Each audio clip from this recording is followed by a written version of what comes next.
మరో బైబిల్లో ఉంటున్న మరో జాతి గురించి, వారి చరిత్రను మనం నేర్చుకోబోతుంటున్నాం. శ్రద్ధగా ఈ మాటలు మనము జాగ్రత్తగా విందాం. ఎందుకంటే దేవుని వాక్యాన్ని మనము శ్రద్ధతోనూ జాగ్రత్తతోనూ మనం విన్నప్పుడు ఆ వాక్యము మనలో పనిచేస్తుంది.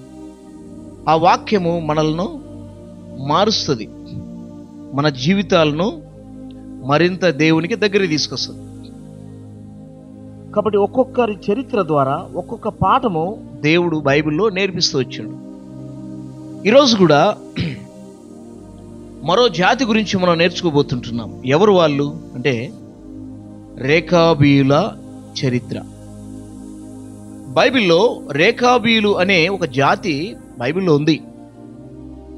అసలు వీళ్ళెవరు, అసలు వీరిని గూర్చిన సమాచారం ఏంటి అంటే బైబిల్లో దేవుడు స్పష్టంగా రాపిస్తూ వచ్చినాడు.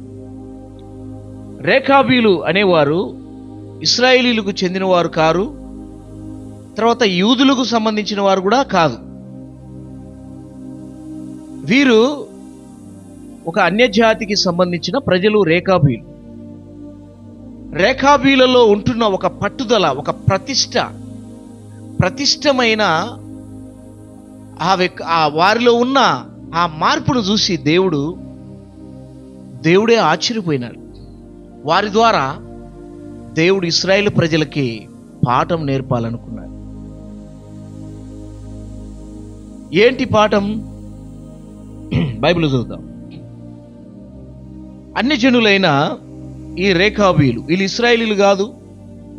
వీరెవరంటే గుడారాల్లో బ్రతుకుతూ వచ్చిన వారు. అంతేకాదు, రేకాబీయులు అనేవారు వారికంటూ ఒక సొంత స్థలము, ఒక స్వదేశము, లేకపోతే వారికి భూములు, ఇలాంటివన్నీ కూడా లేవు. ఈ రేకాబీయులు అన్యజాతికి సంబంధించిన ప్రజలు. అసలు రేకాబు అన్న పేరుకున్న అర్థం ఏంటంటే గీత అని అర్థం. రేకాబు అంటే గీత, రేఖ అంటే గీత, రేఖ అంటే గీత. అయితే వారి పితరుడైన యెహోనాదాబు అనే బైబిల్లో ఒక ఆయన ఉన్నాడు. వారి పితరుడైన యెహోనాదాబు అనే ఒక వ్యక్తి పితరుడు. వారికి, ఆ యెహోనాదాబుకి ప్రస్తుతం ఈ రేకాబీయులు ఈ చరిత్ర మనం చూసుకుంటున్న ఈ సందర్భానికి అసలు వారికి వీరికి ఎంత వ్యత్యాసము అంటే దగ్గర 300 సంవత్సరాలు. ఎన్ని సంవత్సరాలు? 300 సంవత్సరాలు ఈ రేకాబీయులు, ఇప్పుడు ప్రస్తుతం ఇర్మియా గ్రంథంలో మనం చదువుకుంటున్నాం, మనకు నేర్చుకుంటున్న రేకాబీయులకి, తర్వాత వారి పితరుడైన యెహోనాదాబుకి ఇప్పుడు ఈ జాతి, ఈ రేకాబీయులకి దగ్గర 250 నుండి 300 సంవత్సరాలు చరిత్ర గడిచిపోయింది.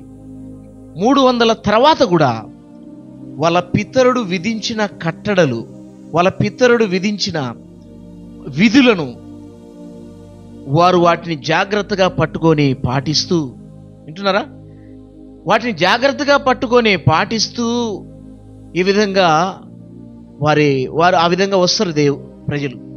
దేవుడు వారిలో ఉంటున్న ఆ పట్టుదలని, వారిలో ఉంటున్న వాళ్ళ పితరుడు ఏ మాటలైతే చెప్తూ వచ్చిండో ఆ మాటలకు కట్టుబడి ఉంటూ వచ్చిన 300 తర్వాత కూడా ఈ ప్రజలు వాళ్ళ పితరుడు చెప్పిన మాటలకు కట్టుబడి ఉండుట చూసి దేవుడే అబ్బురపోయాడు. అంటున్నారా? అందుకనే ఇలాంటి ఈ ప్రజల ద్వారా ఇశ్రాయేలు ప్రజలకి పాఠాలు నేర్పించాలనుకున్నాడు దేవుడు. అంటున్నారా? అసలు ఏంటి రేకాబీయులను గూర్చిన సమాచారం ఏంటి? రేకాబీయులు అనేవారు ఎవరు సంతతి వారు? ఇర్మియా గ్రంథంలో దేవుడు వారిని గూర్చి ప్రత్యేకంగా ఎందుకు రాపిస్తూ వచ్చిండు అన్నది మనం చూద్దాం. ఇర్మియా గ్రంథము 35వ అధ్యాయం చూద్దాం. ఇర్మియా గ్రంథం 35వ అధ్యాయం మొదటి వచనం నుండి 15 వచనాల వరకు నేను చదువుతా, మీరు జాగ్రత్తగా వినండి. ఇర్మియా గ్రంథము 35వ అధ్యాయము మొదటి వచనం నుండి 15 వచనాలంటే కిందికి కూడా ఉంది వాళ్ళ గురించి. దాదాపు 17 వచనాల వరకు చూద్దాం. నేను చదువుతా దీని అంతటిని వరుసగా. మీరు మీ భాగాన్ని బైబిల్ తెరిచి మీరు కూడా చదవండి, ఈ మాటలు ఉన్నాయా లేవా. వింటున్నారా? అట్లా తెలుసుకుందాం. 35వ అధ్యాయం, ఇర్మియా గ్రంథం 35వ అధ్యాయం మొదటి వచనం నుండి. యోషియా కుమారుడును యూదా రాజైన యెహోయాకీము దినములలో యెహోవా యొద్ద నుండి ఇర్మియాకు వాక్కు ప్రత్యక్షమై, నీవు రేకాబీయుల యొద్దకు పోయి వారితో మాట్లాడి, యెహోవా మందిరములోని గదులలో ఒకదానిలోనికి వారిని తోడుకొని వచ్చి త్రాగుటకు వారికి ద్రాక్షరసం ఇమ్మని సెలవీయగా, నేను ఇర్మియా కుమారుడును యాజన్య మనముడునైన అబజ్జిన్యాను అతని సహోదరులను అతని కుమారులనందరినీ అనగా రేకాబీయుల కుటుంబీకులనందరినీ తోడుకొని వచ్చి తిని, యెహోవా మందిరములో దైవజనుడు ఇగ్దాల్యా కుమారుడైన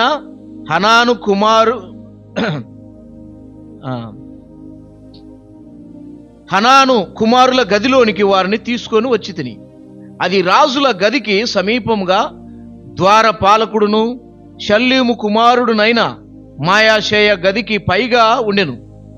నేను రేకాబీయుల ఎదుట ద్రాక్షరసముతో నిండిన పాత్రలను గిన్నెలను పెట్టి ద్రాక్షరసము త్రాగుడని వారితో చెప్పగా, వారు మా పితరుడగు రేకాబు కుమారుడైన యెహోనాదాబు మీరైనను మీ సంతతి వారైనను ఎప్పుడునూ ద్రాక్షరసం తాగకూడదని మాకు ఆజ్ఞాపించెను గనక మేము ద్రాక్షరసం తాగము. మరియు మీరు ఇల్లు కట్టుకొనవద్దు, విత్తనములు విత్తవద్దు, ద్రాక్ష తోట నాటవద్దు, అది మీకుండనే కూడదు. మీరు పరవాసము చేయు దేశములో దీర్ఘాయుష్మంతులగునట్లు మీ దినములన్నీయు గుడారములలోనే మీరు నివసింపవలెనని అతడు మాకు ఆజ్ఞాపించెను. కావున మా పితరుడైన రేకాబు కుమారుడగు యెహోనాదాబు మాకు ఆజ్ఞాపించిన సమస్త విషయములలో అతని మాటను బట్టి మేము గాని మా భార్యలు గాని మా కుమారులు గాని మా కుమార్తెలు గాని ద్రాక్షారసం త్రాగుటలేదు. మా తండ్రి అయిన యెహోనాదాబు మాకు ఆజ్ఞాపించిన సమస్తమును బట్టి మేము విధేయులు మగునట్లుగా కాపురమునకు ఇండ్లు కట్టుకొనుట లేదు. ద్రాక్ష వనములు గాని పొలములు గాని సంపాదించుటలేదు, విత్తనమైనను చల్లుటలేదు, గుడారములలోనే నివసించుచున్నాము. అయితే బబులోను రాజైన నెబుకద్నెజర్ ఈ దేశములో ప్రవేశింపగా కల్దీల దండునకును సిరియానుల దండునకును భయపడి మనం యెరూషలేమునకు పోదము రండని మేము చెప్పుకొంటిమి గనక మేము యెరూషలేములో కాపురం ఉన్నామని చెప్పిరి. అంతటా యెహోవా వాక్కు ఇర్మియాకు ప్రత్యక్షమై ఇలాగ సెలవిచ్చెను. ఇశ్రాయేలు దేవుడగు యెహోవా సెలవిచ్చినదేమనగా, నీవు వెళ్ళి యూదా వారికిని యెరూషలేము నివాసులకును ఈ మాట ప్రకటింపుము. యెహోవా వాక్కు ఇదే, మీరు శిక్షకు లోబడి నా మాటలను ఆలకింపరా? ఇదే యెహోవా వాక్కు. ద్రాక్షరసము త్రాగవద్దని రేకాబు కుమారుడైన యెహోనాదాబు తన కుమారులకు ఆజ్ఞాపించిన మాటలు స్థిరముగా ఉన్నవి. నేటి వరకు తమ పితరుని ఆజ్ఞకు విధేయులై వారు ద్రాక్షారసము త్రాగకున్నారు. అయితే నేను పెందల కాడ లేచి మీతో బహుశ్రద్ధగా మాట్లాడినను మీరు నా మాట వినకున్నారు. మరియు పెందల కాడ లేచి ప్రవక్తలైన నా సేవకులందరినీ మీ యొద్దకు పంపుచు ప్రతివాడును తన దుర్మార్గతను విడిచి మీ క్రియలను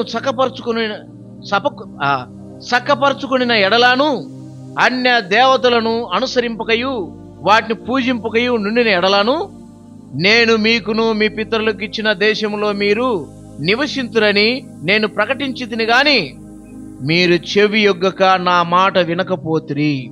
రేకాబు కుమారుడైన యెహోనాదాబు కుమారులు తమ తండ్రి తమకిచ్చిన ఆజ్ఞను నెరవేర్చిరి గాని ఈ ప్రజలు నా మాట వినకయున్నారు. చిన్న ప్రార్థన చేసుకుందాం వాక్యదానం కొరకు. పరిశుద్ధమైన మీ నామం బట్టి స్తోత్రం. వాక్యాన్ని ధ్యానించినప్పుడు ప్రభువా మీ సన్నిధికి వస్తున్నాం. నిలబడుతున్న మీ దాసు హృదయాన్ని కాలిచి, తలంపును కాలిచి, సొంత తలంపు సొంత జ్ఞానం ప్రభువా సంపూర్ణంగా తీసి పరిశుద్ధాత్మ నడిపించి తీసుకురాయి. పరిశుద్ధాత్మ యొక్క ఆధీనంలో తీసుకురా. మీ ఆత్మ ద్వారా నడిపించు, మీ ఆత్మ ద్వారా పలికించు ప్రభువా. పరలోక సింహాసనంలో తిరుమల ఆకాశం మా గురించి పరలోక సింహాసనం మీ మాటలు అనుగ్రహించు. ఈ రాత్రి బైబిల్ స్టడీ కూడిక ద్వారా, ఈ రేఖాబీల ద్వారా మాకు ఏం నేర్పించబోతున్నావో వాటిని చక్కగా విని గ్రహించి మా హృదయాల్లో వాటిని దాచుకొని భద్రపరచుకొని వాక్య ప్రకారం జీవించినట్టు నన్ను మమ్మల్ని సిద్ధపరచండి. చేరువచ్చిన వారు కూడా చేరువచ్చిన వారు కూడా చక్కగా గ్రహించినట్టు మా తండ్రి గ్రహింపగల హృదయం, వినగల చెవి, ఈ ప్రభా నీ మాటలు చూడగలిగిన నేత్రాలు మాకు దయచేయు. యేసు ప్రభు నామమున ప్రార్థిస్తున్నాము. ప్రియులారా, మనం చదువుకున్న ఈ భాగంలో రేఖాబీల గురించి దేవుడు ప్రత్యేకంగా ఇర్మియాను పిలిచి, ఇర్మియా ఇట్రా అన్నాడు. చెప్పు ప్రభు అంటే, నువ్వు వెళ్ళి రేఖాబీలు వాళ్ళని తీసుకొని మందిరము గదులున్నాయి, దైవజనులు నివసించే గదులున్నాయి మందిరానికి ప్రక్కన. కాబట్టి అలాంటి మందిరంలో అలాంటి గదులలోనికి తీసుకుపోవాలా, అంటే ఎవరు రాకూడదు అక్కడికి, అలాంటి స్థలములేకి తీసుకుపోవాలా రేఖాబీలు నువ్వు. ఎస్ ప్రభా అన్నాడు. సరే తీసుకొచ్చిన. సరే నువ్వు ఇప్పుడు ఏం చేయాలంటే వాళ్ళందరినీ కూర్చోబెట్టి రూమ్లో అందరినీ కుర్చీలేసి, లేకపోతే అప్పుడు టేబుల్ కదా, టేబుల్ వేసి వాటి మీద పాత్రలు పెట్టి, అప్పుడు మట్టి పాత్రలు అవి ఉన్నాయి కదా, బహుశా అప్పట్లో వాడుతున్నాయండి మట్టి పాత్రలు, అలాంటివే వాడుతూ ఉన్నారు. కాబట్టి ఆ పాత్రలన్నీ ఒక్కొక్కరికి ఒక్కొక్క పాత్ర పెట్టి ద్రాక్ష రసం తీసుకో వాళ్ళందరికీ పోయి అన్నాడు. మొత్తం వాళ్ళ పాత్రలు నిండా పోసేసాడు. పోసిన ప్రభువా ఎమ్మడే వాళ్ళు ఏమన్నారంటే ద్రాక్ష రసం మేము తాగమన్నారు. ఎవరు? రేఖాబీలు. ఎందుకు తాగరు అని ప్రశ్నించిండు. ఎవరు? ఇర్మియా. రేఖాబీలకు ఇర్మియా ప్రశ్న వేసిండు. అంటే బహుశా ఇర్మియాకు ఈ సంగతి తెలియదు. ఏ సంగతి? వాళ్ళు ద్రాక్షరసం తాగరు అన్నది కూడా తెలియదు. వారు ఉన్నారు. ఒక జాతి అయితే యెరూషలేములోకి వచ్చింది ఉంది. వింటున్నారా? యెరూషలేములోకి అయితే ఒక జాతి అయితే వచ్చింది ఉంది. అసలు ఏంటి వారి చరిత్ర ఏంటి వాళ్ళే చెప్తున్నారు. ఏమని? అప్పట్లో అగ్రరాజ్యాలైన రాజులు వారు ఏం చేసేవారంటే చిన్న చిన్న మరి రాజ్యాల మీద పడి వారిని ఓడించి వారిని బానిసలుగా తెచ్చుకొని తన రాజ్యంలో పెట్టుకునేవాళ్ళు. అప్పుడు అగ్రరాజ్యంగా ఉన్న మరి రాజు ఎవరు? ఆ రాజ్యం ఏంటి అంటే బబులోను సామ్రాజ్యం. బబులోనీయులు కల్దీయులు ఏం చేసినంటే అందరినీ చిన్న చిన్న దేశాలని చిన్న చిన్న రాజులను ఓడించి ఆ ప్రజలందరినీ వారికి బానిసలుగా పెట్టుకొని ఆ విధంగా పనులు చేయించుకునేవాడు. ఈ విషయము వీళ్ళ జీవితం అంతా ఎక్కడుందంటే గుడారాల్లో బ్రతుకుతున్నారంట. గుడారాల్లో బయట బ్రతుకుతున్నారు. బ్రతుకుతున్న వీళ్ళకి రాజులు వచ్చి వీళ్ళని తీసుకుపోయి వాళ్ళని బానిసలుగా పెట్టుకొని మరి ఈ విధంగా చేస్తారు అన్న వార్త వింటానే, వాళ్ళు వస్తున్నారనే వార్త వింటానే ఆ గుడారాల్లోంటి వాళ్ళు ఏం చేసిరంటే యెరూషలేములోకి వచ్చిండ్రంట. ఎక్కడికి వచ్చిండ్రు? యెరూషలేములోకి వచ్చిండ్రు. యెరూషలేం అంటే ఒక పట్టణం. అది ఒక పట్టణం. ఏంటంటే ఇప్పుడు మన ఊరు ఉంది కదా, మన ఊరు ఒక పట్టణం అనుకుందాం. లేదా కర్నూలు ఉంది, కర్నూలు పట్టణంలోనికి ఎక్కడో బయట గుడారంలో బ్రతుకుతున్నారు వాళ్ళు. వీళ్ళని ఏమంటారంటే సంచార జీవులు అంటారు. వీరిని ఏమంటారు? సంచార జీవులు అంటే సంచరించే వాళ్ళు. మన గ్రామాల్లో కూడా వస్తా అంటారు, చూసిండ్రా? మన గ్రామాల్లో కూడా వస్తా అంటారు.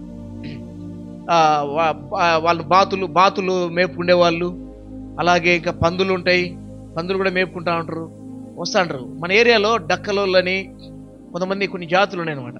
వాళ్ళు ఏం చేస్తారంటే స్థిరంగా ఒక చోట ఉన్నారు, ఒక్కొక్క ఊర్లో ఆడ గుడారం వేసుకొని ఆడ కొన్ని రోజులు ఉండి, ఒక వారం 10 రోజులు ఉంటారు, మళ్ళీ ఆరింటి గుడారం ఎత్తుకొని మళ్ళీ ఇంకో ఊరికి పోతారు.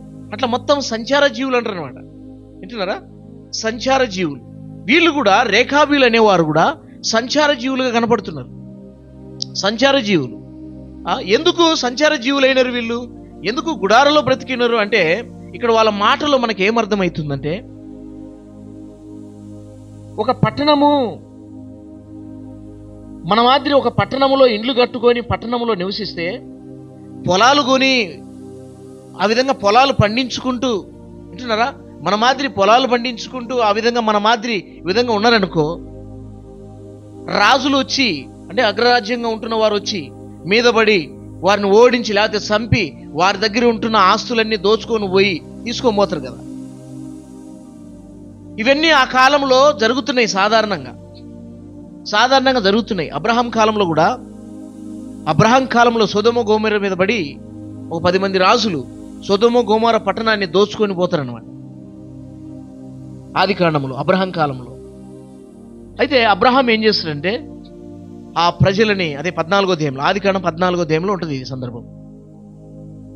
అబ్రహాం ఏం చేస్తాడంటే ఆ 10 మంది రాజులను పోయి వాళ్ళల్లో సొదొమ గొమొర పట్టణం దోచుకొని పోయినారనే వార్త విని, అబ్రహాం ఎందుకు పోవాలా అంటే అక్కడ అబ్రహాం తమ్ముని కుమారుడు ఉన్నాడు. ఎవరు? లోతు. సొదొమలో ఉన్నాడు అప్పటికి. అయితే లోతుకు కలిగినదంతా కూడా మొత్తం ఆ పట్టణంలో ఉంటున్న ఏదైతే బంగారు వెండి వరకున్న మరి సంపద ఉంటుందో దీనంతటిని దోచుకొని మనుషులను కూడా తీసుకుపోతారు అన్నమాట. బంగారు తీసుకుపోతారు, వెండి తీసుకుపోతారు, సంపద తీసుకుపోతారు. వింటున్నారా? అట్లా దోచుకొని పోయినప్పుడు అబ్రహాం కూడా ఏం చేసిందంటే పోయి ఆ 10 మంది రాజులతో యుద్ధం చేసి వాళ్ళని ఓడించి మరలా రిటర్న్ చేస్తాడు. అంతా రిటర్న్ వచ్చేటప్పుడే మెల్కీసెదెకు కలుస్తాడు 14వ అధ్యాయంలో. ఎవరు? మెల్కీసెదెకు అబ్రహామును కలిసి ఆయన ఆశీర్వదిస్తాడు. అప్పుడు రొట్టె ద్రాక్షరసం అబ్రహాంకి ఇస్తాడు. ఇది సాధారణంగా ఆ బైబిల్ కాలంలో జరిగేది. ఆ పూర్వకాలం అలాంటి పనులు జరుగుతూ ఉన్నాయి. ఎందుకు మన భారతదేశానికి కూడా ఎందరో బయట దేశం వాళ్ళు వచ్చి, బయట దేశం నుండి వచ్చి మన భారతదేశంలో ఉన్న సంపదని కొల్లగొట్టుకొని పోయిన చరిత్ర లేదా ఇప్పటికి అనుకుంటలేరా? బ్రిటిష్ వారు తీసుకెళ్ళిండ్రు. ఇంకా ఇక్కడికి వచ్చిన మరి ముస్లిం రాజులు పరిపాలించేటప్పుడు కూడా మరి ఈ విధంగా ముస్లిం రాజులు అయితేనేమి, తర్వాత ఇంకా ఈ బ్రిటిష్ కాలంలో అయితేనేమి 200 సంవత్సరాలు మన భారతదేశాన్ని వారు పరిపాలిస్తూ వచ్చిండ్రు బ్రిటిషులు. కాబట్టి అప్పుడు కూడా మన దేశంలో ఉంటున్న సంపదను కొల్లగొట్టుకొని పోయినారు. ఇప్పటికీ ఏం చేస్తారు? ఇప్పుడు క్రైస్తవుల మీద పడి ఏడుస్తూ ఉంటారు. ఎవరు? హిందువులు, మన హిందూ సహోదరులు. ఎందుకు? మీ బ్రిటిష్ వాళ్ళు అంటారు. బ్రిటిష్కి క్రైస్తవ్యానికి సంబంధం లేదు. ఇప్పటికైనా తెలుసుకోండి, బ్రిటిష్కి క్రైస్తవ్యానికి సంబంధం లేదు. కాబట్టి క్రైస్తవులు ఈరోజు భారతదేశంలో క్రైస్తవులు ఉన్నారంటే మరి మిషనరీలు వచ్చిండ్రు. మొట్టమొదట యేసుప్రభు శిష్యుడు తోమా వచ్చిండు మొదటి శతాబ్దంలో ఆయన యేసుప్రభు శిష్యుడు తోమా వచ్చిండు మన భారతదేశానికి. ఇంకెవరు? బర్తలోమయి కూడా వచ్చినారని చెప్తారు చరిత్రలో.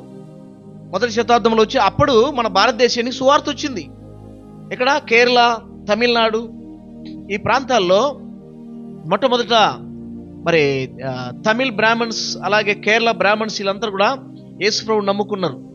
ఆ కేరళ బ్రాహ్మణ్స్ లో నుండి వచ్చిన ఆయనే దైవజనుడు బక్సింగ్ గారితో ఒక ఆయన ఉన్నాడు, పిలుపు గారని దైవజనుడు. ఆయన మద్రాస్ చెన్నైలో ఆయన సేవ చేసి ప్రభునందు నిద్రించి ప్రభు దగ్గరికి పోయిండు విశ్రాంతిలోకి. అయితే ఆయన గురించి ఇన్న సాక్ష్యం ఏంటంటే యేసు ప్రభు కాలంలో యేసు శిష్యుడు ఆయన మన భారతదేశానికి మొదటి శతాబ్దంలో వచ్చినప్పుడు కేరళ బ్రాహ్మణ్స్ కూడా యేసు నమ్ముకుంటారు అనమాట. యేసును నమ్ముకుంటారు. అయితే ఆ కుటుంబాల నుండి, అంటే ఆ కుటుంబంలో వచ్చిన వాడే అని ఒకసారి నేను సాక్ష్యం వింటూ వచ్చినాను అనమాట. ఎవరు? ఫిలిప్ గారు. ఆ విధంగా తరతరాలుగా వారు క్రైస్తవులుగా ఉంటూ వచ్చింది అక్కడ. ఆ కుటుంబంలో వచ్చిన వాడే ఒక ఆయన. ఎవరు? ఈయన ఫిలిప్ గారు. అలాగే మరి మన భారతదేశానికి సువార్త యేసు శిష్యులు వచ్చిండ్రు. తోమ, బర్తలోమై, ఇంకెవరు? మిషనరీలు వచ్చిండ్రు మన భారతదేశానికి. మిషనరీలు కూడా ఎంతో కష్టపడినారు. బ్రిటిష్ వాళ్ళ ద్వారా కాదు వచ్చింది సువార్త. వీళ్ళు పొరపాటు చేస్తున్నారు, తప్పు మాట్లాడుతున్నారు. బ్రిటిష్ వారి ద్వారా కాదు వచ్చింది. దేవుని సేవకులు వచ్చిండ్రు, దేవుని యేసు శిష్యులు వచ్చిండ్రు మన భారతదేశానికి. అదనమాట. సరే, ఈరోజు ఏం చేస్తున్నారంటే ఎలాగైనా క్రైస్తవ మీద నింద అనేది మోపాల కదా అని బ్రిటిష్ వాళ్ళ మీద దూపుతారు అనమాట. సరే, ఏమైనా కానీ మన భారతదేశాన్ని దోచుకొని పోయిన బ్రిటిష్ని కూడా మనం చూడగలం. అలాగే కొన్ని రాజ్యాలు, బయట దేశాలు వచ్చి మన దేశాన్ని ఎలా కొల్లగొట్టుకొని పోతున్నాయో, పూర్వము బైబిల్ కాలంలో పూర్వం కూడా అలాంటి జరిగేవి. అందుకనే వాళ్ళ పూర్వీకుడైన ఇవన్నీ చూస్తూ వచ్చిండ్రు కదా, వాళ్ళ పితరులు ఇవన్నీ చూస్తూ వచ్చిండ్రు కదా. నైనా ఈ ఇబ్బందులన్నీ ఎందుకు మనకు? ఈ ఇబ్బందులన్నీ ఎందుకు? అదే మనకు ఒక పట్టణము, లేకపోతే మనకు ఒక పెద్ద ఇండ్లు, లేకపోతే మనకు పొలాలు, లేకపోతే సంపద, ఇవన్నీ మనకుంటే వీటి ద్వారా ఏముంది? నష్టం ఉంది. వీటి ద్వారా ఏముంది? నష్టం ఉంది. ఎందుకు? వాళ్ళు వచ్చి మనల్ని దోచుకొని పోతున్నారు, అంతే కదా. ఇప్పుడు ఒక మంచి ఇండ్లు కనపడింది అనుకో, ఆ ఇళ్ళ దగ్గర ఏముంది? ఏవో డబ్బు ఉంది, బంగారు ఉంది, ఆస్తి ఉంది, లేకపోతే ఇళ్ళను కూడా తీసుకొని బానిసలే పెట్టుకోవచ్చు. అలాంటి పనులు జరుగుతాయి అప్పుడు. అందుకనే వాళ్ళ పూర్వీకుడైన రేఖాబు కుమారుడైన ఎవరైనా, ఆయన పేరు యెహోనాదాబు. గుర్తుపెట్టుకోండి, ఎవరితను? యెహోనాదాబు. యెహోనాదాబు వాళ్ళ పిల్లలకి ఏం చెప్పిండంట? చెప్పండి. మీరు ఇండ్లు కట్టుకోవద్దు. మీరేం కట్టుకోవద్దు? మీరు ఇండ్లు కట్టుకోవద్దు, పొలాలు కొనద్దు, ద్రాక్ష తోటలు వేయొద్దు, విత్తనాలు వేయొద్దు. మరి ఎలా బ్రతకాలంటే గుడారాల్లో మీరు దీర్ఘాయుష్మంతులుగా ఉండాలంటే, అదే ఆ మాట రాయబడుతూ వచ్చింది. ఏమని? మీరు దీర్ఘాయుష్మంతులు కావాలంటే మీరేం చేయాలా? మీరు గుడారాలలో బ్రతకడమే మీకు సేఫ్టీ. లేకపోతే రేఖాబీల యొక్క చరిత్రే ఉండకుండా తుడిచివేస్తారు. ఎవరు? పెద్ద పెద్ద తలకాయలు, రాజ్యాలు పరిపాలించే రాజులు. ఎవరైనా అట్లా నా కుటుంబీకులు, నా సంతానం, లేకపోతే నా గోత్రము లేకుండా పోవాలా అని కోరుకుంటారు ఎవరన్నా? తరతరాలుగా నా గోత్రము ఉండాలా, నా వారసుడు కావాలా. ఎందుకు? మగపిల్లోడు కావాలని ఎందుకు కోరుతారు చెప్పండి? మగపిల్లోడు కావాలని. ఆడపిల్ల ఎంతమంది పుట్టినీలే, కనీసం ఒక్కడన్నా ఉండాలా? మగపిల్లోడు ఉండాలని కోరుతారు. ఎందుకు? వారసుడు తరతరాలుగా ఈ వారసత్వం అనేది నిలబడాలా అన్నది మన కోరిక. మనం కూడా అంతే కదా. ఇప్పుడు పురుషత్వం అన్నా ఆడపిల్లలు లేరు గనక మగపిల్లలు ఇచ్చిండు దేవుడు, ఆడపిల్ల ఏంటి బాగుండు అని అంటున్నాడు. అదే ముగ్గురు ఆడపిల్లలు ఏంటి ఏమనవు? వింటున్నావా? అప్పుడేమనవు? ఏమంటావు తెలుసా? దేవుడు ఒక మగబిడ్డనిచ్చింటేమి, నా గోత్రం నిలబడు కదా. ఇది కరెక్ట్. వింటున్నారా? నా పేరు ఎవరు? పలాని పురుషోత్తము మనమడు కుటుంబం. మీ ఇంటి పేరు ఏం పేరు? బండారి అనే ఒక గోత్రం అనేది ఉండు కదా. ఇది ప్రతి ఒక్కరిలో, ఒకవేళ ఇది నీకు తెలిసినా తెలియకపోయినా, ఇది ప్రతి ఒక్కరిలో ఉంటున్న మాట. వింటున్నారా? ఇది సత్యం. రేఖాబు కుమారుడైన యెహోనాదాబు కూడా, ఆయనలో కూడా ఇలాంటి ఆశ కలిగింది. ఎలాంటి ఆశ చెప్పండి? వారసత్వం నిలబడాల భూమి మీద వారసత్వము నిలబడాల. నా సంతానం అనేది భూమి మీద ఉండాలా. రేఖాబు కుటుంబీకులు ఎవరో భూమి మీద నిలబడాలా. ఇదే వారికి ఉన్న ఆశ. ఎవరికి? యెహోనాదాబు. అందుకే యెహోనాదాబు వాళ్ళ పిల్లలకు చెప్పినట్టు ఏమని? అప్పటికే వాళ్ళు ఏం చేసిండ్రు? అసలు ఇంతకు వీళ్ళు ఎవరో తెలుసా? మిద్యానీలు. వీళ్ళెవరు? మిద్యానిలో ఉంటున్న మోషే మామయ్య అయిన రగుయేలు కుమారుని పిల్లలు, సంతానం వీళ్ళంతా. వీళ్ళు ఇశ్రాయేలీలు కాదు, యూదులు కాదు. వింటున్నారా? అన్నమాట చూద్దాం చూడండి బైబిల్లో. దినవృత్తాంతములు మొదటి గ్రంథం 2వ అధ్యాయము 55వ వచనం చూద్దాం.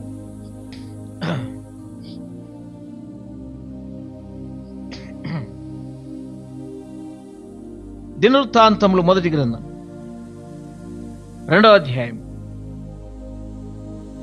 55వ వచనం.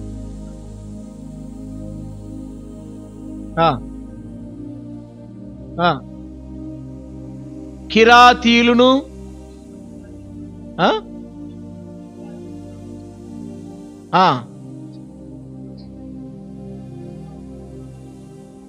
ఎవరంట? వీరు రేకాబు ఇంటి వారికి తండ్రి అయిన హమాతు వలన పుట్టిన కేయినీల సంబంధులు. ఉందే? రేకాబు కనపడుతున్నాడా? ఇంతకు ఎవరు ఈ రేకాబు ఇంటి వారికి తండ్రి అయిన హమాతు వలన పుట్టిన కేనీయుల సంబంధులు అని ఒక చిన్న ఇన్ఫర్మేషన్ బైబిల్లో మనకు దేవుడు ఇచ్చిపెట్టిండు. తర్వాత న్యాయాధిపతుల గ్రంథం మొదటి అధ్యాయం 16వ వచనంలో కూడా తండ్రి అయిన హామాతు వలన పుట్టిన హామాతు ఎవరింతకీ? హామాతు మోషే మామయ్య అయిన ఎవరంట? కేయినీల కేయిను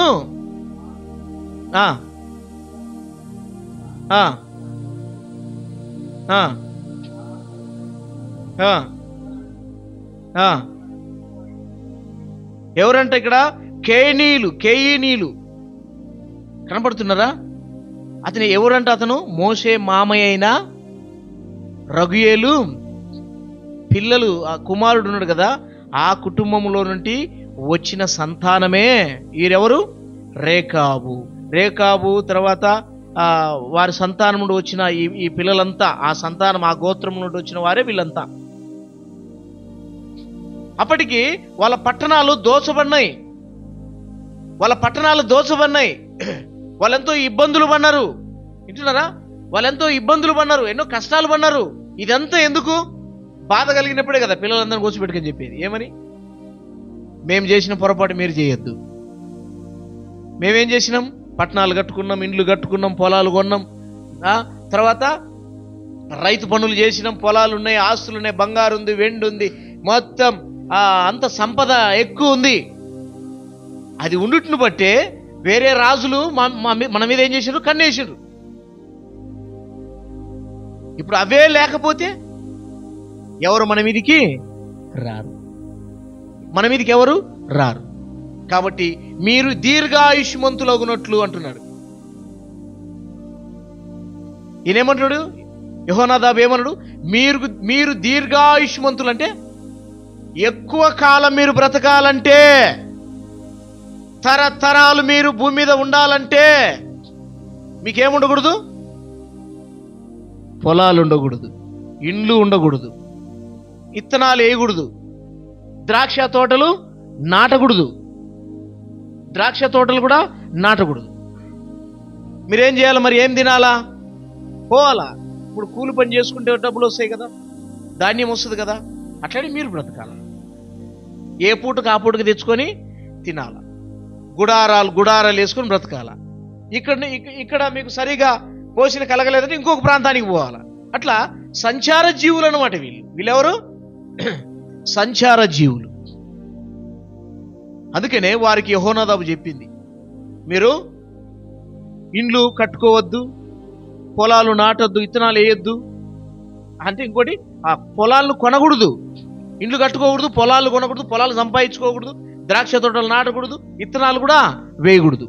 మీకంటూ ఏమి కూడా ఉండకూడదు. మీకున్నదేంటి? గుడారం ఉండాలా. పండుకోవడానికి సాప కావాలా, వండుకోవడానికి 2 డేక్షాలు, 2 ప్లేట్లు, భార్యాభర్తలకి ప్లేట్లు, 2 చెంబులు, 2 గ్లాసులు, అంతే కదా. అంతకంటే ఇంకేం కావాలా? వింటున్నారా? అంతకంటే ఏం కావాలా? మీరు వీటిని కలిగి ఉంటే మీ మీదికి ఎవడు రాడు. ఎవరన్నా వచ్చి ఏం చేస్తారా? వీళ్ళ దగ్గర ఏముంటుంది, వీళ్ళ దగ్గర ఏముంటుంది. వీళ్ళెవరు? గుడారవాసులు, గుడారాల్లో బ్రతికేవారు. వీళ్ళ దగ్గర ఆస్తులు ఉండవు, వీళ్ళ దగ్గర బంగారు ఉండదు, వీళ్ళ దగ్గర ఏముంటుంది అంటారు. మన ప్రాంతాలకు కూడా కొంతమంది వస్తాంటారు. ఎక్కడండి? రాజస్థాన్ నుండి కూడా వస్తాంటారు. అక్కడక్కడ గుడారాలు వేసుకుంటారు. చూసినా ఆడ ఆ మధ్య వర్షాకాలము గుడారం వేసుకోండి, ఆడ ఏవో నాటు మందులు అమ్ముకుంటున్నారు. సంచార జీవులు అంటారు వాళ్ళని. తర్వాత ఈ ఇనప పనులు చేసే వాళ్ళు కూడా వస్తుంటారు. చూసిందా ఆడ బండి పెట్టుకొని గుడారాలు వేసుకుని ఆడ ఉంటారు. ఈ ఊరు ఒక 2 రోజులు 3 రోజులు ఉంటారు, ఇంకొక ఊరు పోతారు. ఒకసారి అడిగినా నేను, అసలు మీది ఏ ఊరు, అసలు ఎందుకు తిరుగుతున్నారు మీరు ఇట్లా అంటే, వాళ్ళు అక్కడి నుండి రాజస్థాన్ వాళ్ళది, ఇక్కడ కాదు, అక్కడి నుండి మొత్తం ఊళ్ళన్నీ చూసుకుంటూ మరలా సంవత్సరం అయ్యేసరికి వాళ్ళ ఊరికి పోతారంట. అక్కడేదో వాళ్ళ పండగ ఉంటుంది, పండగ చేసుకొని మరలా అంతా చూసుకొని మరలా బయలుదేరుతారంట పిల్లలతో. ఇంకా దారిలోనే పిల్లలు పుట్టడము, వింటున్నారా? ఇంకా దారిలోనే అన్ని ఇట్లా వాళ్ళ సంతానం అనేది వృద్ధి అవుతూ ఉంటుంది అనమాట. చిన్న పిల్లలు పెట్టుకొని వస్తుంటారు వాళ్ళు. మేము కరీంనగర్ జిల్లాలో మంత్రిలో సేవ చేసేటప్పుడు ఆ మంత్రిలో రోడ్డు వారన మెయిన్ రోడ్లో అవి పనిముట్లు పని చేసేవాళ్ళు ఇలా అవి ఇనప చేసేవాళ్ళు ఉన్నారు. ఆడ ఒకసారి ఇనప తుంట తీసుకుపోయి కత్తి చేపిద్దామని తీసుకుపోతే వాళ్ళు కూడా క్రైస్తవులు వేసుకుంటామని చర్చి పోతారంట. ఓసన్న మినిస్ట్రీ పోతారంట వాళ్ళ. ఓసన్న మినిస్ట్రీ అప్పుడు కొత్తగా పడింది ఆడ, అంటే బాడిగింట్లో నడుపుకుంటా ఉన్నారు. అక్కడున్న పాస్టర్ ఎలీషా అని అతను మనతో బాగా కలిసి ఉండేవాడు.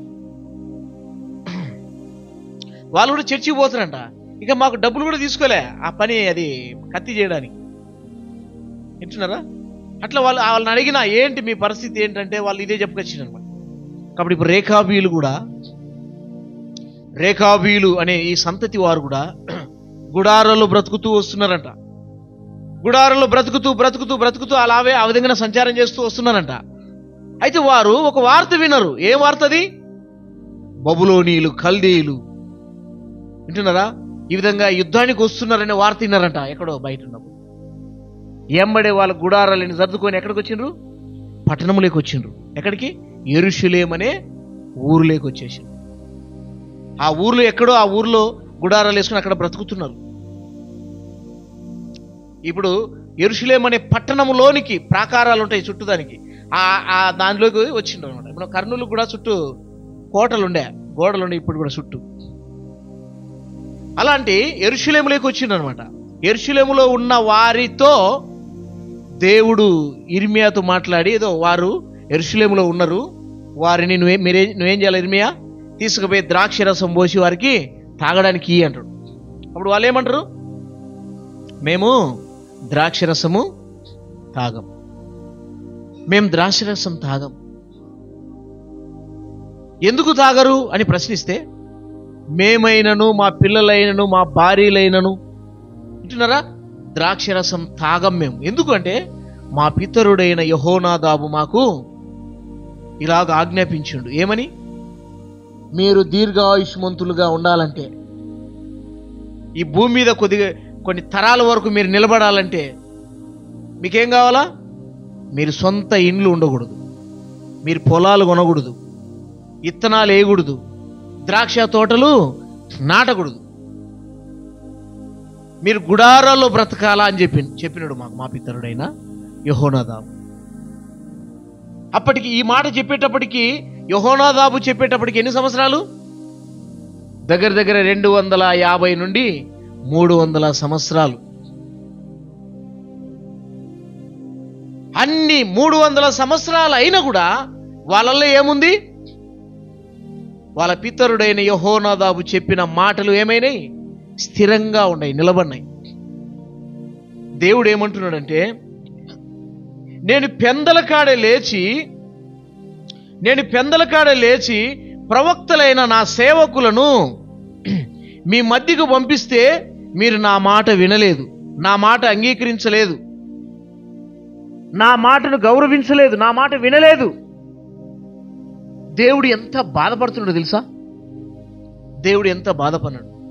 ఎందుకంటే రేకాబీలకు దేవుడు ఎవరో తెలియదు. జాగ్రత్తగానండి, రేకాబీలకు ఎవరు తెలీదు? దేవుడు ఎవరో తెలియదు. ఏది పడితే అది పూజించడమే. దేవుడు ఎవరో తెలియదు. వారికంటూ ఒక నిరీక్షణ లేదు, వారికంటూ వాగ్దానం లేదు. వింటున్నారా? దేవుడు ఇశ్రాయేలీయులకి ఏమిచ్చిండు? కనాను దేశాన్ని ఇచ్చిండు. ఇశ్రాయేలీయులకి ఏమిచ్చిండు? కనాను భూమిని ఇచ్చిండు. ఆ భూమి ఎలాంటిది?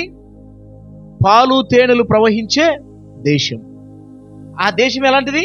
పాలు తేనెలు ప్రవహించే దేశం, కరువు అనని దేశం. నీ దేవుడని యెహోవా కనుదృష్టి సంవత్సరాది మొదలుకొని సంవత్సరాంతం వరకు నిలబడే దేశం అని చెప్పబడింది. ఇనప రాళ్ళ గల దేశం, రాళ్లను కరిగించి రాగి తీస్తారంట. వింటున్నారా? అలాంటి శ్రేష్టమైన దేశాన్ని నేను మీకు, ఇశ్రాయేలీయులకు నేను మీకు ఇస్తే, ఎమ్మడెమ్మడే నేను మీకు ఎంబడి ఉండి మిమ్మల్ని నడిపించి, మీకు ధర్మశాస్త్రమునిచ్చి, అరణ్యములో మీకు నీటి బండ చీల్చి నీటినిచ్చిన, దాహంగా ఉన్నప్పుడు బండను చీల్చి నీళ్ళనిచ్చిన. ఎన్ని ఇచ్చిండు? నీళ్ళు ఎన్ని ఇచ్చిండు చెప్పండి? ఒక బావి సరిపోద్దా వాళ్ళకి? 6 లక్షల కాలువలానికి ఒక బావి సరిపోద్దా? ఒక చెరువు సరిపోద్దా? తుంగభద్ర లాంటి ఒక నది, ఆ నది అయితే కానీ వాళ్ళకి సరిపోదు. ఎంతమంది జనము? 6 లక్షల కాల్బలం. కాల్బలం అంటే ఇంకా ఎంతమంది ఉన్నారు? చాలా మంది ఉన్నారు. ఇంకా ఇంతటి జనాంగానికి నీళ్లు కావాలంటే బండను చీలిస్తే ఒక నది బారింది. మన తుంగభద్ర లాంటిది నది, కృష్ణా నది లాంటిది ఒక నది బారింది మంచినీళ్ళు. వింటున్నారా? తర్వాత వాళ్ళకి ఆహారం కావాలన్నప్పుడు ఆహారం మన్నా ఆకాశముడు కురిపించిన. ఎంత కావాలి వారికి ఆహారం? ఒక ఆయన చెప్పిండు, ఇంతమంది జనాంగానికి ఒక పూటకు భోజనం ఎంత కావాలంటే, ఒక పెద్ద ఇది రైలు గూడ్స్ ఉంటుంది కదా, ఆ గూడ్స్ నిండా కావాలంట. వింటున్నారా? ఒక గూడ్స్తో పోతుంటాయి కదా బొగ్గు, రైలు బొగ్గులు, ఇంకా ఏంటంటే అన్ని మెటీరియల్ తీసిపోతుంటారు కదా. అలాంటి గూడ్స్, ఒక గూడ్స్ కావాలంట ఒక పూటకి. 3 పూట్లకి 3 గూడ్సులంతా భోజనం కావాలి. వారికి 3 పూట్ల భోజనాన్ని పెడుతూ, మాంసము కావాలంటే ఎన్ని కోళ్ళు కావాలా? కోళ్ళు, ఒకవేళ చికెన్ కావాలనుకో, ఎన్ని కోళ్ళు కావాలి వాళ్ళకి చెప్పండి? అసలు అర్థం కాదు. అన్ని పూరేలను పంపించినంట. కంజులు ఉన్నాయి కదా, కంజులు, మన ఏరియాలో ఉండే చిన్న కంజులు. ఇశ్రాయేల్ ప్రజలు ఆ ఏరియాలో పెద్ద పెద్దవి. ఒక్కొక్క కంజు 3, 4, 5 కేజీలు ఉంటుంది ఒక్కొక్క కంజు. వింటున్నారా? అలాంటి పూరేలను పంపించినంట దేవుడు వారి దగ్గర. మాంసం కావాలంటే ఎన్ని వచ్చింటాయి? అవే వచ్చి వాళ్ళని అంట కోసుకొని తినండ్రా అని. వింటున్నారా? ఏవి? పూరెళ్ళే. ఏమంటారు వాటిని? కంజులు.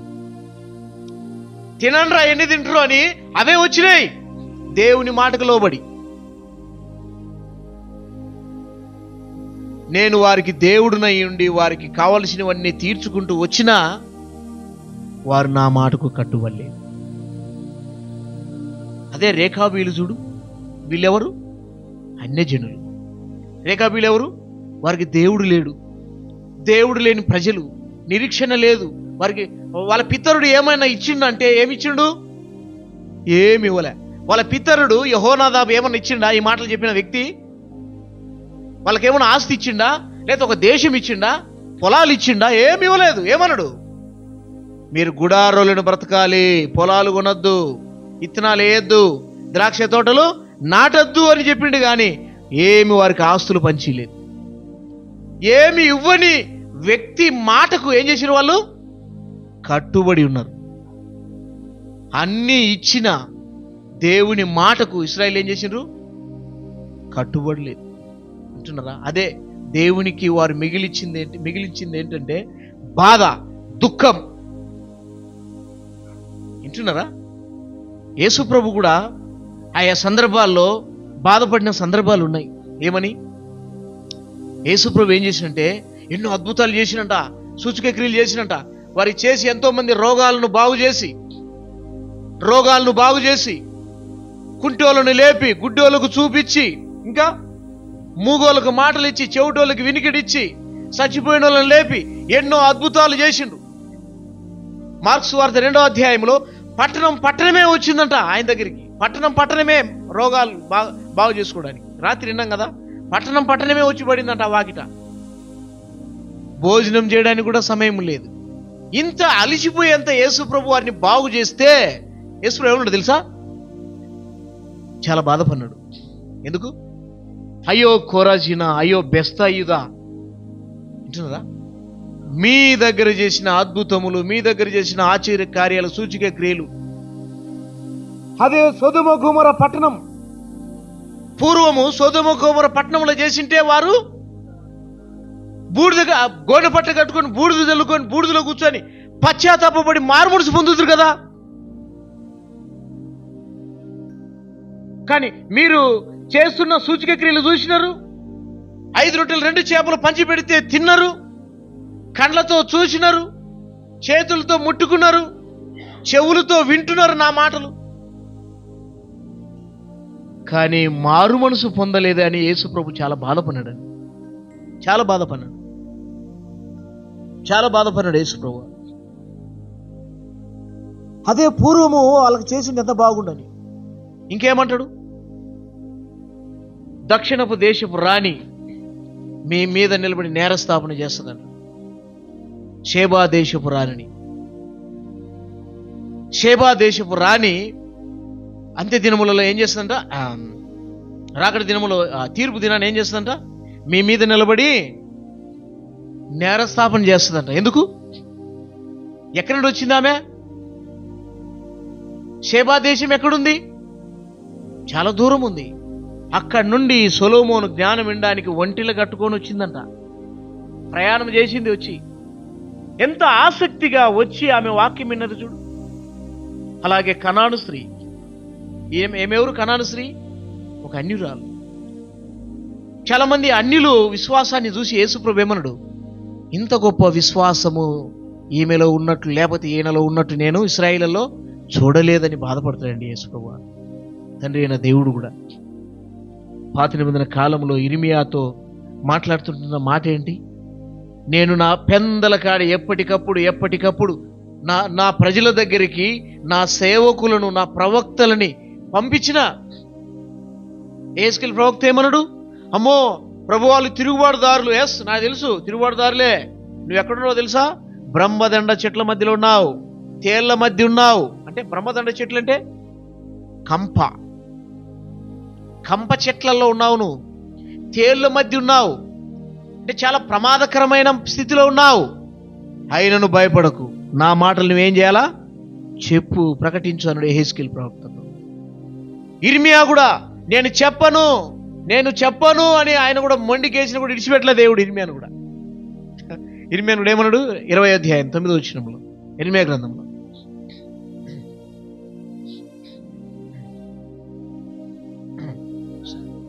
ఆయన పేరు ఎత్తను, ఆయన నామమును బట్టి ప్రకటింపను అని నేను అనుకునగా నా హృదయములో అగ్నివలె మండుతుంది. నేను ఓర్చి ఏడ్చి విసిగి ఉన్నాను, చెప్పక మానలేదు. వింటున్నదా? చెప్పక మానలే. ఈరోజు ఎవరు కష్టపడుతున్నారండి అట్లా? ఏ సేవకుడు కష్టపడుతున్నాడు అట్లా? వింటున్నారా? కొంతమంది ఉన్నారు పాతకాలం చాలా కష్టపడినారు. ఎలా అంటే, సిగ్గు లేదా నీకు? పదే మా ఇంటికాడికి వచ్చి ప్రార్థన చేసిపోతా అంటావు. ఏసన్న ఆయన సేవా అనుభవంలో ఒక ఇంటికి పోయిందంట. మందిరానికి వచ్చి ఆమె మందిరానికి వస్తుంది సిస్టర్. ఆ ఇంటికి విజిటింగ్ కోసం పోయిందంట. పోతే సరే, ఆమె సేవకుడు వచ్చిండు కదా, మనం ఏం చేస్తాం? ఖాళీకి పంపిస్తామా?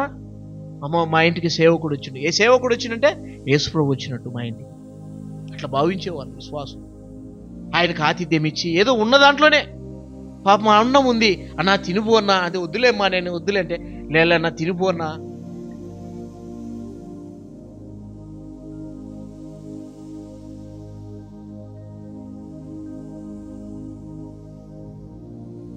బాగానే తాగుడు పోతాడు, చాలా చూసి సీరియస్ అయ్యి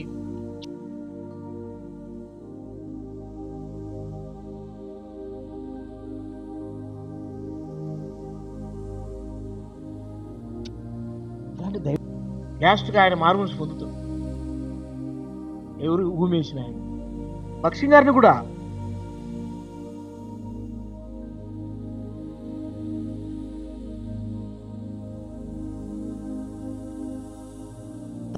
అక్క వస్తుంది కదా మందిరానికి, అన్నకి ఇష్టం లేదు.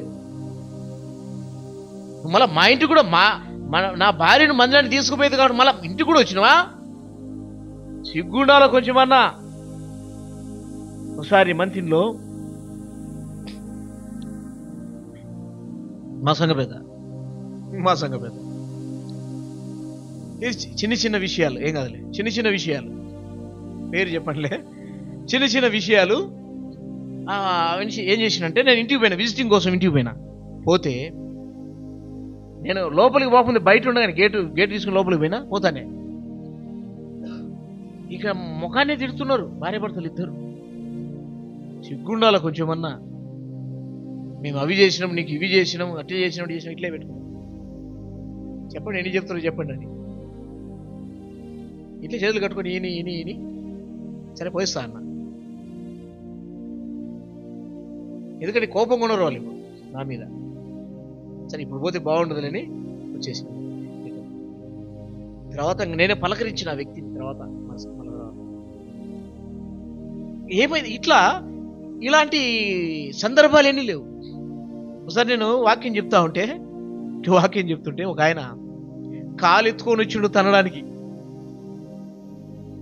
ఏంటన్నా పిడికి గట్టిగా బిగిచ్చి కాలు ఎత్తుకుని తంతా అనేటి వచ్చిండు.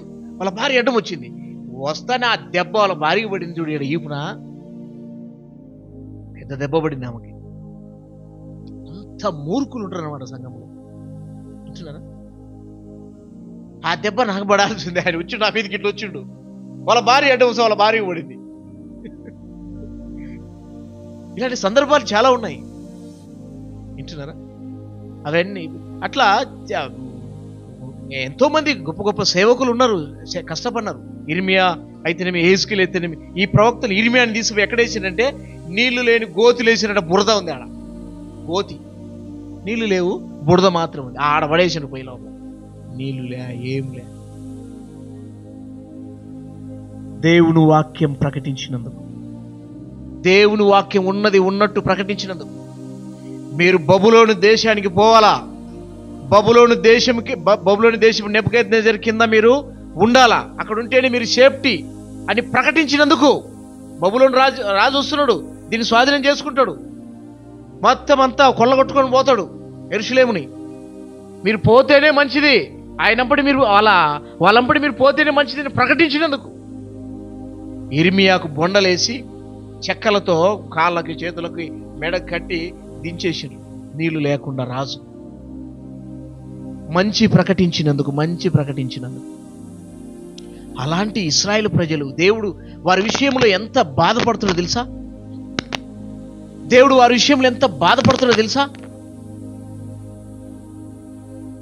మోషే దగ్గరికి వచ్చినప్పుడు మోషే అంటాడు, మోషే నువ్వు పక్క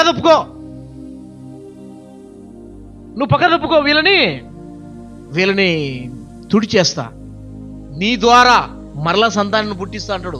ఎంత బాధ ఉంటే ఆ మాట అంటాడు చెప్పండి. వద్దు ప్రభు అని మోషే అడ్డుపడతాడు. అలాంటి సందర్భాలు ఎన్ని ఉన్నాయి. దేవునికి ఎంత బాధ కలిగించిండు ఇశ్రాయేలు. ఓర్చుకుంటూ సహిస్తూ ద్వితీయోపదేశకాండంలో పదే పదే నీ దేవుడిని యెహోవా నీకు ఇచ్చు స్వాస్థ్యంలో దేశంలో నువ్వు ప్రవేశించిన తర్వాత నీ దేవుని మర్చిపోయి మందించి నువ్వు తృప్తిగా తిని కడపార తిని తృప్తి పొంది నీ దేవుడిని యెహోవాను మర్చిపోతావేమో, జాగ్రత్త అని ఎన్నిసార్లు రాపిస్తూ వచ్చిండు దేవుడు. మర్చిపోయిండు దేవుడు, అన్ని దేవతలను పూజిస్తూ వచ్చిండు. అందుకే ఎన్ని తరాలు చూస్తూ వచ్చిండు దేవుడు, తరతరాలు ఎవరు మాట వినడం లేదు. అందుకనే ఈ అన్ని జనులతో నేనేం చేయాలా? బుద్ధి చెప్పియాలా అని ఇర్మియాను పంపించాడు. ఇర్మియా పోయి వారిని తీసుకురాపో అన్నాడు. వారిని తీసుకురాపో, రేఖాబీళ్ళు తీసుకురా, వీళ్ళ ద్వారా నేను పాఠం నేర్పియాలనుకున్నాను. అందుకే చెప్పినాడు, నా సేవకులైన ప్రవక్తలని పెందల కాడే నేను 15 వచ్చిన చదవండి, 15 వచ్చిన. మరియు పెందల కాడని లేచి ప్రవక్తలైన నా సేవకులందరినీ మీ యొద్దకు పంపుచు ప్రతి వాడును తన దుర్మార్గతను విడిచి మీ క్రియలను చక్కపరుచుకుని ఎడల, అన్య దేవతలను అనుసరింపకయు వాటిని పూజింపకయు ఉండిన ఎడల, నేను మీకును మీ పితరులకు ఇచ్చిన దేశంలో మీరు నివసింతురని నేను ప్రకటించి తిని గాని మీరు చెవి యొగ్గక మాట వినకపోతిరి. రేకాబు కుమారుడైన యెహోనాదాబు కుమారులు తమ తండ్రి తమకిచ్చిన ఆజ్ఞను నెరవేర్చిరు గాని ఈ ప్రజలు నా మాట వెనకై ఉన్నారు. చూడండి, దేవుడికి ఎంత బాధ ఉందో చూడండి. ఏమి ఇయ్యని ఒక మనిషి మాటకు కట్టుబడి ఉన్నారంటే ఆ జనము అన్నీ ఇచ్చి, అన్ని విధాలుగా వారికి క్షేమమునిచ్చి,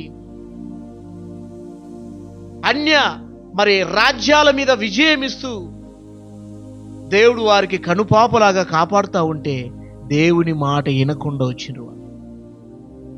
అందుకే దేవుడు బాధపడుతున్నాడు. ఏమని? 16 చూడండి. రేకాబు కుమారుడని యెహోనాదాబు కుమారులు తమ తండ్రి తమకిచ్చిన ఆజ్ఞను నెరవేర్చిరు గాని ఈ ప్రజలు నా మాట, వాళ్ళు నెరవేర్చిరు గాని ఈ ప్రజలైతే నా మాట వినడం. నేనంటే గౌరవం లేదు, నేనంటే ప్రేమ లేదు, నేనంటే భయం లేదు. దేవుడు బాధపడుతున్నాడు, దేవుడు బాధపడుతున్నాడు. అదే ఆ రేఖాబీలకి ఇచ్చింటే బహుశా దేవుడు అనలేదు. మనం ఆలోచన చేద్దాం. ఇదే వారికి ఇలాంటి కృతజ్ఞత భావము కలిగిన వారికి దేవుడు ఏదైనా మేలు చేసుకుంటూ ఆ దేశం ఇచ్చింటే ఇంకెంత కృతజ్ఞులై ఉందరో. ఈరోజు దేవుడు మన జీవితాల్లో ఎన్ని మేళ్ళు చేసిండు. రక్షణ ఇచ్చిండా, ఉచితంగా పాపక్షమాపణ ఇచ్చిండా, మనకు వాగ్దానాలు ఇచ్చిండా, ప్రార్థనకు జవాబులు ఇస్తున్నాడా, మనకు కావాల్సిన అవసరాలు తీరుస్తున్నాడా. కానీ దేవుడు అంటే మనకు లెక్కలేదు. అందుకే కొన్నిసార్లు దేవుడు మనకు కూడా, నేడు క్రైస్తవ్యానికి కూడా అన్య జనులైన వారితో బుద్ధి చెప్పిస్తా అంటాడు. అంటున్నారా? వాళ్ళు చూడు ఎంత నిష్ఠగా ఉన్నారు. పొద్దున్నే తెల్లవారుజామునే సలికి ఎట్లా పోతున్నారు, సలికి పోయి నీళ్ళలో మునిగి ఆ విధంగానే తడి బట్టలతోనే వచ్చి ఏం చేస్తున్నారు, వాళ్ళు దేవుడుగా పెట్టుకున్న గుడి దగ్గరకు వచ్చి అక్కడికి వచ్చి మొక్కుతున్నారు. నేను మందిరంలో ఉన్నప్పుడు మొత్తం బ్రాహ్మణ్స్, ఆ ఊరంతా పక్కనే గోదావరి నది ఉంటుంది. ఆడికి ఎన్ని కిలోమీటర్, ఒక 2 కిలోమీటర్లు ఉంటుంది ఆ ఊరికి, దానికి ఆ నదికి. అక్కడికి తెల్లవారుజామున 5 గంటల 4 గంటలకు లేచి నడిచిపోతారు చల్లగా, పోయి దాంట్లో మునిగి వస్తూ ఉంటారు ప్రజలు. వాళ్ళ భక్తి, వాళ్ళ యొక్క పట్టుదల, వారికున్న భయము, ఇవన్నీ చూస్తే చాలాసార్లు సిగ్గుపడుతూ వచ్చిన నేనే. అసలు ఏంటి వారికి ఉన్న భక్తి? అసలు వాళ్ళ గురించి ఏం రాయబడింది? వారు తమ ప్రార్థన స్థలములకు వెళ్ళి ప్రార్థన చేస్తున్నారు కానీ వారి ప్రార్థన దేవుడు వినడు. యెషయా గ్రంథం 16వ అధ్యాయము 12వ అధ్యాయం 16వ వచనంలో ఏమంటాడు? 16వ అధ్యాయం, యెషయా గ్రంథం 16వ అధ్యాయం చదువు. 16వ అధ్యాయము 12వ వచనం. మోయాబీలు ఉన్నత స్థలమునకు వచ్చి ఆయాసపడి ప్రార్థన చేయుటకు తమ గుడిలో ప్రవేశించినప్పుడు వారికేమీ దొరకపోవును. ఎందుకు? సహాయం దొరకదు వారికి. అదే ఇశ్రాయేలీయులకైతే ద్వితీయోపదేశకాండం 4వ అధ్యాయం 7వ వచనం, ద్వితీయోపదేశకాండం 4వ అధ్యాయం 7వ వచనం చూద్దాం.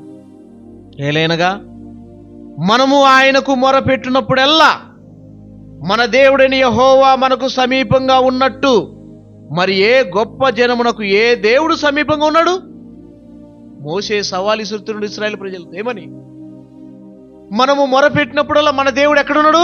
మనకు సమీపంగా ఉన్నాడు. ఏ గొప్ప జనానికి ఏ దేవుడున్నాడు జవాబు ఇవ్వడానికి, వారి ఆపద నుండి కాపాడడానికి చెప్పండి అంటున్నాడు దేవుడు. ఎవరు? మోషే. ఇంతటి దేవుణ్ణి కలిగి ఉండి దేవునికి లోబడదు. నేడు మనము కూడా క్రైస్తవులమై ఉండి యేసుప్రభువుని ఎరిగి, ఇటున్నారా, మనకు పాపక్షమాపణ ఇచ్చి మన బాధలు ఎన్నున్నా, మన కష్టాలు ఎన్నున్నా ప్రభు దగ్గరికి వచ్చి, అయ్యా నా బాధలు ఇది, ఎంబడే మన ప్రార్థనకి జవాబు ఇచ్చి మనల్ని కాపాడుతున్న దేవుణ్ణి పలుమార్లు మర్చిపోతున్నాం. పనికి మాలిన ఆచారాల మీద, పనికి మాలిన మూఢనమ్మకాల మీద. వింటున్నారా? నిర్జీవమైన క్రియలు అని చెప్పబడింది. అవి వాటి మీద ఉన్న విశ్వాసం ఎవరి మీద లేదు? దేవుడి మీద లేదు. దేవుడి మీద లేదు. మళ్ళా మనం ఎవరము? క్రైస్తవులము. బాప్తిసం తీసుకున్నా, మందిరంలో ఆరాధన చేస్తున్నా, ప్రార్థనకు వస్తున్నా, కూడికలకు వస్తున్నా, బలలో పాలు పొందుతున్నా, కానీ దేవుని మీద విశ్వాసం లేదు. ఇంకా కొంతమంది ఆచారాల్లోనే మునుగుతూ ఉంటారు, మూఢనమ్మకాల్లోనే మునుగుతూ ఉంటారు. క్రైస్తవులే. దేవుడు అలాగ వద్దు అంటున్నాడు, అలాగ ఉండకూడదు అంటున్నాడు. పౌలు రాసుడి మాట. సహోదరులారా, మనం అలాగూ ఉండకూడదు. కాబట్టి వారికి వేరై ఏం చేయాలా? ప్రత్యేకంగా బ్రతకాలి. ప్రత్యేక ఇశ్రాయేలు కూడా అలాగనే ఇచ్చిండు. అన్యజనులతో మీరు వియ్యం పొందొద్దు. కానీ ఇశ్రాయేలీలు మాత్రం అన్యజనులతో వియ్యం పొంది వారి యొక్క అలవాట్లు, వారి పద్ధతులు నేర్చుకొని వారి దేవతలను పూజిస్తూ వచ్చింది ఇశ్రాయేలు. ఎంత దౌర్భాగ్య స్థితి. దేవుడు అందుకనే ఈ రేఖాబీల విషయంలో దేవుడు ఏమంటాడంటే, చూద్దాం. వీళ్ళు అంటే వాళ్ళ యొక్క పట్టుదలను చూసి దేవుడు, అసలు వీళ్ళు ఎవరంటే అన్ని జనులలో 10వ తరం వారైనా కూడా ఇశ్రాయేలులో చేరకూడదని ఒక ఆజ్ఞ ఉంది వాళ్ళకి. ఎవరు? అన్ని జనులు ఇశ్రాయేలులోకి చేరకూడదు. అసలు దేవుని మందిరం మెట్లు కూడా ఎక్కకూడదు. వాళ్ళు అన్ని జనులు దూరంగా ఉండాల. అలాంటి వారిని ఎక్కడ తెచ్చిపెట్టిండదా తెలుసా దేవుడు? వారిలో ఉన్న ఈ పట్టుదల, వారిలో ఉన్న ఈ కృతజ్ఞత భావం, దేవుడు వారి మనస్సును చూసిండు, వారి హృదయంలో ఉన్న ఆ కార్యాన్ని చూసిండు. అందుకనే ఇర్మీయా గ్రంథం 35వ అధ్యాయం చూసి, వారి నిత్యం నా సన్నిధిలో ఉండక మానరు అన్నట్టు చూడండి. ఎంత మంచి మాట చూడండి ప్రియమైన సహోదరులారా. చూద్దాం లాస్ట్ చివరి మాట 18 నుండి చూద్దాం. 18 వచ్చిన నుండి 35వ అధ్యాయం 18 వచ్చిన నుండి. మరియు ఇర్మీయా రేఖాబీలను చూచి ఇట్లను, ఇశ్రాయేలు దేవుడును సైన్యములకు అధిపతి యెహోవా ఇలాగు సెలవిచ్చుచున్నాడు, మీరు మీ తండ్రి అయిన యెహోనాదాబు ఆజ్ఞకు విధేయులై అతని విధులన్నిటినీ గైకొని అతడు మీకు ఆజ్ఞాపించిన సమస్తమును అనుసరించుచున్నారు. కాబట్టి ఇశ్రాయేలు దేవుడును సైన్యములకు అధిపతి యగు యెహోవా సెలవిచ్చినదేమనగా, నా సన్నిధిలో నిలుచుటకు రేఖాబు కుమారుడైన యెహోనాదాబునకు సంతతివాడు ఎన్నడును ఉండక మానడు. ఇలాంటి వాళ్ళే కావాలి నాకు. ఎవరు కావాలా? కృతజ్ఞత భావం కలిగిన వాళ్ళు కావాలా? కృతజ్ఞత లేని వాళ్ళు ఎందుకండి? ఇంకా ఏం చెప్తున్నారు తెలుసా? మా తండ్రి అబ్రహాం తెలుసా అంటున్నారు యేసు ప్రభుతో. శాస్త్రుల పరిశీలు ఏమంటున్నారు? మా తండ్రి ఎవరు? అబ్రహాం. మా తండ్రి అబ్రహాం, మేము అబ్రహాం సంతానం. మార్పు లేని అబ్రహాం సంతానం దేనికండి? యేసు ప్రభు అదే అన్నది. ఏమని? మీరు మీ తండ్రి యొక్క అపవాదు సంబంధులు. మీ తండ్రి యొక్క అపవాదు సంబంధులు. ఎందుకు? మీ క్రియలు ఎలా ఉన్నాయి? సైతాను క్రియలు ఉన్నాయి. వాడు అబద్ధికుడు, మోసగాడు, నరహంతకుడు. వింటున్నారా? వాని క్రియలు ఉన్నాయి మీలో. అబ్రహాం క్రియలు లేవు. అబ్రహాము సంతానము, అబ్రహాము క్రియలు మీలో ఉంటే నన్నెందుకు చంపాలని ఎదుగుతున్నారు? యేసు ప్రభు అన్నది అదే వాళ్ళతో. నన్నెందుకు మీరు చంపాలనుకుంటున్నారు? శరీరమును బట్టి చూస్తే వాళ్ళు ఎవరు? అబ్రహాము సంతానమే. కానీ ఆత్మీయంగా వాళ్ళు ఎలా ఉన్నారు? అబ్రహాము యొక్క సంతానానికి దూరంగా ఉన్నారు. అన్ని జనులే మేలండి. అన్ని జనులే మేలు. కృతజ్ఞత భావం ఉంది, భక్తి ఉంది. వింటున్నారా? వారికి ఏమి దొరకకపోయినా, వారి దేవుళ్ళు ఇయ్యకపోయినా, వారికి ఉన్న భక్తి, వారికి ఉన్న విశ్వాసం, దానికి కట్టుబడి ఉంటారు వాళ్ళు. ఈరోజు దేవుడు మనకు కూడా ఈ మాటని సవాలుతో మాట్లాడుతుండేమని, నీ రక్షణకర్త అయిన నీ దేవుడికి నువ్వు కట్టుబడి ఉన్నావా? నీవు కృతజ్ఞత కలిగి ఉన్నావా? లేకపోతే అన్యజనుడే మేలు. నీకంటే ఎవరు? అన్యజనుడు మేలు. ఒకసారి పోల్చుకుంటే మనల్ని వాళ్ళని, మన విశ్వాసం ఏంటి, మన భక్తి ఏంటి, దేవుని మీద ఉన్న శ్రద్ధ ఏంటి, మనకు ఈ విషయాల్ని మనము గమనిద్దాం. ఇన్నింటి లేకముందు ఏంటి మన విశ్వాసం ఏంటి, మన భక్తి ఏంటి, దేవుని మీద ఎంతవరకు మనకు భయభక్తులు ఉన్నాయి, దేవుని మాట అంటే ఎంతవరకు మనకు గౌరవం ఉంది, దేవుడంటే ఎంతవరకు మనకు భయం ఉంది, దేవుడంటే ఎంతవరకు మనకు ప్రేమ ఉంది. కృతజ్ఞత లేకపోతే వేస్ట్. కొంతమంది చెప్తాడు, నేను 50 ఏళ్ళు 30 ఏళ్ళు అయింది తెలుసా నేను బాప్తిసం తీసుకొని, బ్రతుకు చూస్తే అలా లేదు. ఎలా ఉంది? తీతుకు రాసిన పత్రికలు చూడండి ఏమంటాడు, తమ క్రియలను బట్టి చూస్తే దేవుని ఎరగమన్నట్టుండ్రంట. ఏంటి? అబద్ధం మానలేదు, మోసం మానలేదు, దుష్టక్రియలు మానలేదు, అలవాట్లు మానలేదు, ఆచారాలు మానలేదు. బాప్తిసం తీసుకుని ఇన్ని సంవత్సరాలు ఏం ప్రయోజనం అండి? చూద్దాం తీతుకు రాసిన పత్రిక, తీతుకు 3వ అధ్యాయం. తీతుకు రాసిన అపోస్తలుడైన పౌలు తీతుకు రాసిన పత్రిక 3వ అధ్యాయము 1వ అధ్యాయము 16వ వచనం చూద్దాం. దేవుణ్ణి ఎరుగుదమని వారు చెప్పుకుందరు గాని అసహ్యులను అవిధేయులను ప్రతి సత్కార్యము విషయము భ్రష్టులనై ఉన్నారు, తమ క్రియల వలన ఆయనను ఎరగమన్నట్టున్నారు. క్రియలు చూస్తే ఎలా ఉన్నాయి? ఆయనకు మన క్రియలకు అసలు సంబంధమే ఉండదు. అసలు వీళ్ళు దేవుని పిల్లలే కాదు, దుష్టుని సంబంధం, సైతాని పిల్లలు. ఆ పనులు చూసినప్పుడు, మాటలు చూసినప్పుడు, వింటున్నారా, వారి బుద్ధులు చూసినప్పుడు సైతాను పిల్లలే. అయితే ఏమని చెప్పుకుంటారంట? మేము దేవుని పిల్లలమని చెప్పుకుంటారంట. వారి శాస్త్రాలు చూస్తే బాగలేవు, మాటలు బాగలేవు, బుద్ధులు మానలేవు, తర్వాత ఆచారాలు పోలేదు, మూఢనమ్మకాలు పోలేదు. అందుకని చెప్తున్నాడు ఏమని, దేవుని ఎరుగుదమని చెప్పుదురు గాని వారు ఏం చేస్తున్నారంట? అసహాయులు, అవిధేయులు, తర్వాత ప్రతి సత్కార్యము అంటే మంచి కార్యాలు, వాక్యానుసరమైన పనులకి వాళ్ళు ఎలా ఉండరంట? ఆటంకం, ఇబ్బందులు. సంఘాల్లో అదే కదా గొడవలు ఇప్పుడు. సరైన మార్పులు లేక ఆ డబ్బు మీద అధికారము, ఆ పెద్దతనం కోసం సంఘాన్ని నాశనం చేసి పెడుతున్నారు. దేవుడు స్వరక్తి మెచ్చుకున్న సంఘాన్ని ఎన్ని ఆటంకాలు, ఎన్ని ఇబ్బందులు, చెల్లాచెదిరైపోతున్నారు విశ్వాసులంతా. దయచేసి ఈ మాటలు వింటున్న నా ప్రియ సహోదరి సహోదరుడా, రేఖాబీలను చూపించి ఇశ్రాయేలుకు దేవుడు బుద్ధి చెప్పినట్లుగా నేడు క్రైస్తవులమైన మనకు కూడా అలాంటి దేవుని ఎరగని అన్ని జనులు చూసినప్పుడు బుద్ధి రావాలా? అంటున్నారా? బుద్ధి రావాలా? బుద్ధి లేని విశ్వాసులు దేనికి? ఒక ప్రతిష్టమైన జీవితం లేని విశ్వాసులు దేనికి? అందుకని ఒకరోజు దేవుడు వారిని ఏమంటాడు తెలుసా? మీరెవరో నేను ఎరుగుని అంటాడంట. చూడండి, ఆ మాట చదువుకొని ముగించుకున్నాం. మత్తయి సువార్త 7వ అధ్యాయము 21వ వచనం. ప్రభువా ప్రభువా అని పిలుచు ప్రతి వాడును పరలోక రాజ్యంలో చేరడు గాని పరలోకమందున్న నా తండ్రి చిత్తము నెరవేర్చువాడే ప్రవేశిస్తాడు. కింద ఏమన్నారు వాళ్ళు? ఆ దినమున ఏం చేస్తారంట? చెప్పు, చదువు. నీ నామని దయలలో కొట్టలేదు ప్రభువా, అద్భుతాలు చేయలేదు ప్రభువా, మందిరానికి సాయం చేయలేదు ప్రభువా, సాపలు కొనిలేదా ప్రభువా, ఫ్యాన్లు దీపిలేదా ప్రభువా, నీళ్ళ బాణాలు దీపిలేదా ప్రభువా, భోజనం పెట్టిలేదా ప్రభువా, అదో ఆ ఫ్యాన్ ఎవరిది? నాదే కదా ప్రభువా, ఈ సాప్ ఎవరిది? నాది కదా ప్రభువా, గెట్ అవుట్ అంటాడంట దేవుడు. ఏమంటాడు? Get out. ఎవరు మీరు?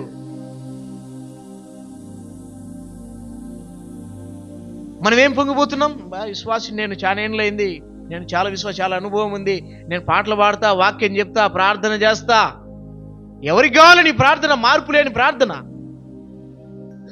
ఎవరికి కావాలని సమర్పణ? మార్పు లేని సమర్పణ.